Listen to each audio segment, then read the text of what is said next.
Rintinsi.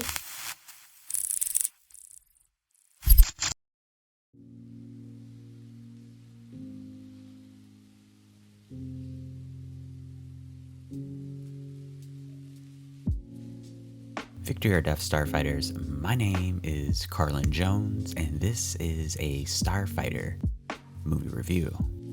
Today, we'll be talking about the 2022 fantasy historical romance, The King's Daughter.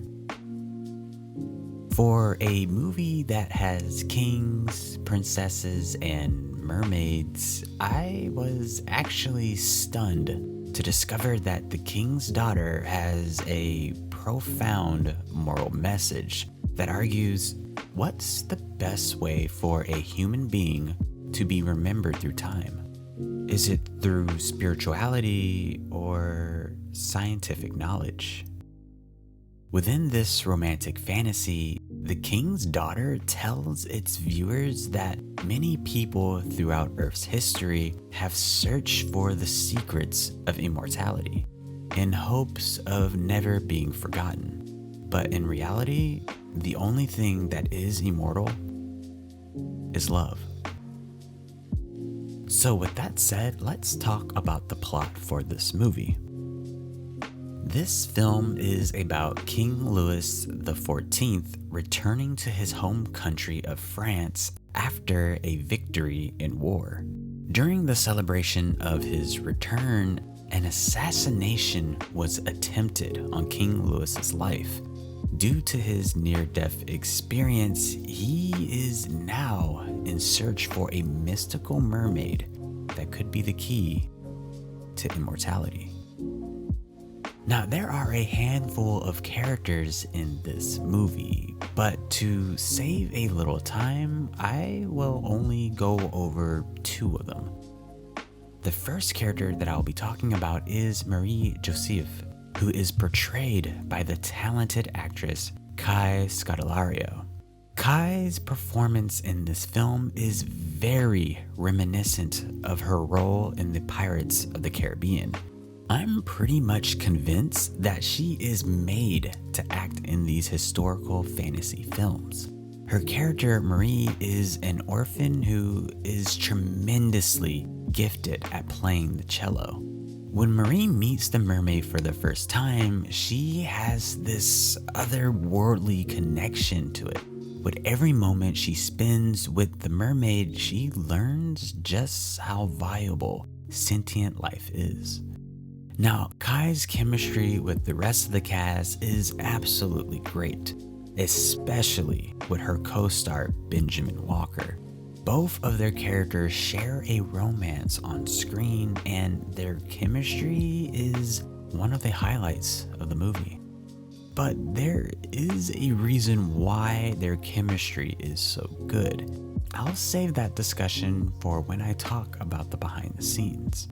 Kai Scodelario is great to watch in this movie.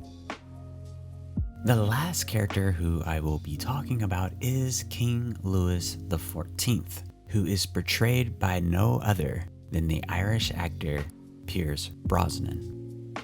Of all the roles you can imagine that Pierce Brosnan would play, I'm sure a French king from the 17th century would be last on your mind.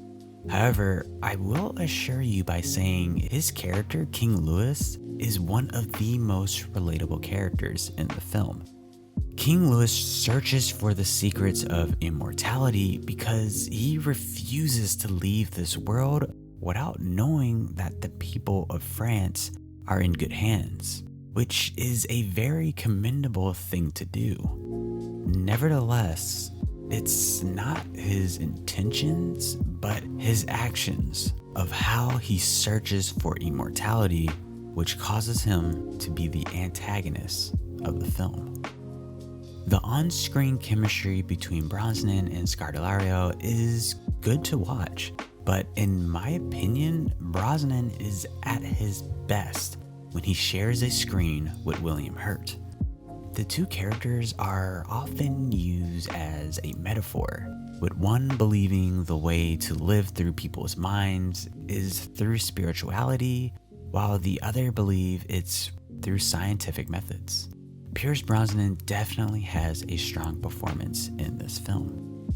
Now, I want to take a minute and talk about the production of this film, because to be honest, you're not going to believe what happened behind the scenes. The production of this film started in 1999. The film producer, Michael London, planned to acquire the filming rights. When he presented the idea to the Jim Henson Company, they absolutely love the project, and they decided that the movie will be released through Jim Henson Pictures. Now, because Michael London couldn't acquire the filming rights, the entire production was shut down by Sony, which led the film to be shelved for a few years. Now, in 2001, the film was revived by film producer Bill McManus, who was going to produce the film through Walt Disney Pictures. The pre-production was started, and he even hired the leading actress of the film, who at the time was Natalie Portman. However, the film was never made because the producer couldn't acquire the filming rights. Now, it wasn't until August of 2014 where Paramount Pictures brought the rights to the movie, and the film was finally made. With the post-production taking longer than expected, Paramount Pictures never released the film. They ended up selling the movie to Gravitas Ventures, who released the film in 2022. Now, the reason why Sky Scarlario and Benjamin Walker have such good chemistry in this film is because the two began dating on set. They actually shared their first real kiss in the movie.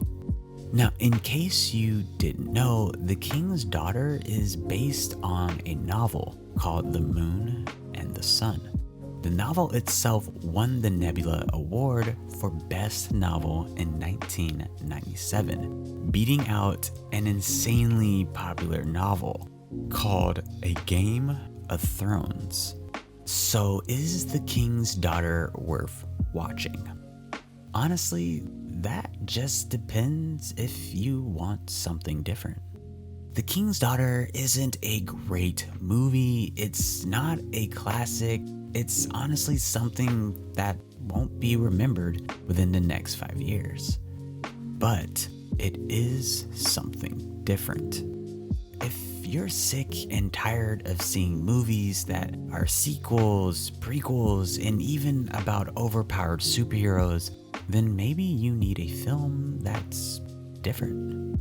A film that, when it was made, it wasn't trying to copy the formula of what other films are doing. The King's Daughter is its own standalone movie, and for that, that's what makes it different. Way to go, Alex!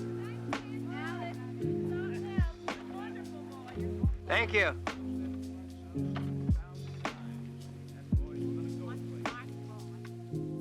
Alright, Starfighters, that was my Starfighter movie review. If you liked the video, please leave a like and comment below on your thoughts of the movie. Did you like it? Did you hate it? Did this review make you want to go see it? Did it make you not want to go see it? I would honestly love to know your thoughts about this film. So if any of you need me, I will be recording my Starfighter full movie podcast. But until then, victory or death, Starfighters.